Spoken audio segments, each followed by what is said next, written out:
Abusuafo atadwe yate denne mo anamo kase gese Monday adwoda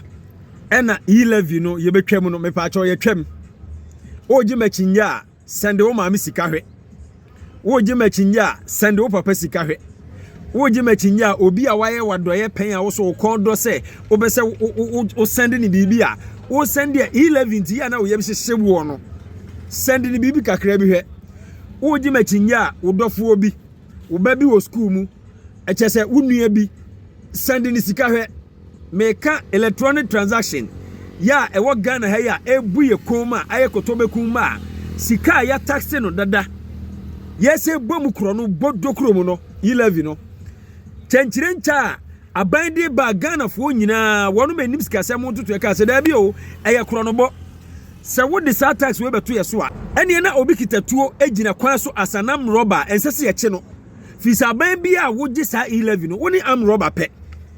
wonti ase wo ho me send sikai yete service fee no kire se me send sika no ene ya che me ho to edi tax ni bibia wo service fee no na service fee no achi na ya se atwa sika se esan se me send e bia 300 Ghana cedis nti me send tua extra 1%. This is a total scam, a pure robbery. Yeah, bra, sam aban eye MPP for mo share samra no. Na na do ne atrofo hene Bawumia samra we ya mo de ba ye E Levy na mote ye no. Na ka osam ye mra kan wo se obi koye am robbery eye free because the mo ye no na ye pure robbery. Adenti na mutima den sa. Betting tax no. Ana nkura no kan ho asema na mo ka no. Se wonim se betting enye ma enkwada na. Si ho kwan restricted no se de be ya emma oman ni mu.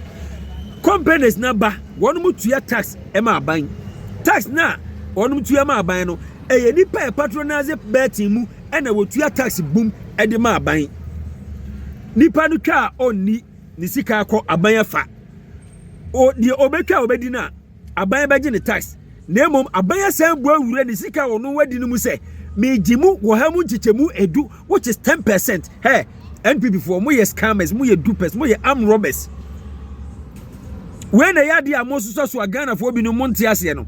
ye the tax and a geman tie na no nkyere se ye mfa tuo emesi yen so enka se ye tua tax E Levy betting tax a pure robbery sa emission levy a omode baye emfa so be mpa na woso ka wisie na ye twam no ehu levy wisie tax emfa so be mpa na woso sa niam we nyina na ye so so anti ye ka kire mo se monwene nipa ho na mo hwa asem se de aban a eye NPP fo ade E Levy ene sa betting tax ba ye etimi kan wo sisi su muna ye edidi Ghana fo nyina tema wo kotwa ho cake nyina de ji wani nanso aban ye friend John Dramani mama aban ye NDC aban wonu mu twa sa taxes nyina mu no wo de sedi ene animu ofe because nani agise awesome Ghana fo na so aban ye twa mu de nani agise o mia Ghana fo bire na wonu mani age ensema NDC for the campaign nyina da ye to abawie ye hu se na ensem no ye no kore ema na 100% ewa abonte NDC fo mpo anya monhwe animguase a ye nya after say ye to abawie ECG cables no wate ho asem de ECG cables no wate ho asem de say ye kra containers be 3000 eba o man yima na nipa bi numa konavi sneaky di containers be 1300 plus asaya koto ma companies foforo na yanane cables na aban yakofa afiri amanone dia ba no ede sa cables no ayepo asaya dia akọ amanone na yehia yasa akọ mani post no bi ede afiri ho aba boni ben awiya wosam kro omni se sa cables kro yetimi kase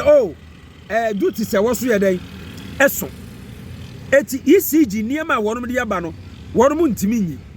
na ya bone auction ama ankura bi akoto no webuo fofofofofofo na sa nipa no ankasa asa ada no ho akoto na boden e de ama ECG na wonum ato eti sa krono we ya mo bo Ghana no madwe ya mo se eti sekane tete na mo print krata na mo de akwa akurase akokire nipa binum na mo de adada wonum adwe na ene social media da roma enkwada bia wuhu omo so omo ye enkwada no wonu madwemu do wonu madwemu abie emerewafo ne nkokurafo o madwen ye akeka wonu mu de nsamantokwa na wo ko a woda so di NPP achi no ebedi mfie se na wonu nyina afiri wiase ebeka mabunu no sa mabunu no ena eba abeko ama NPP agu no NPP gu am se agu na se kire na me kire no ade na mo ye nipa boni sei eti His Excellency John Dramani Mahama, I am a living testimony. Letter by Tio, letter by Emma, Finance Minister, editor ho say E Levy no ade echi nda ye betwam nti esi 12 o'clock midnight na emu bi etwam me ma send sika me a living testimony also send ye me boa ka kire me emompa ba yo nanado wama John Dramani Mahama amomu aye ne fo because nanado abemia yen wa beku yen wa stretch yen wa kire Ghana fo hyeje he amamu oboni ni na Bawumia atime bie na no se wo pe president edi no so pe president edi okuma ana se ne yejimi se Bawumia di president okuma na je se Ghana fo yejimi pa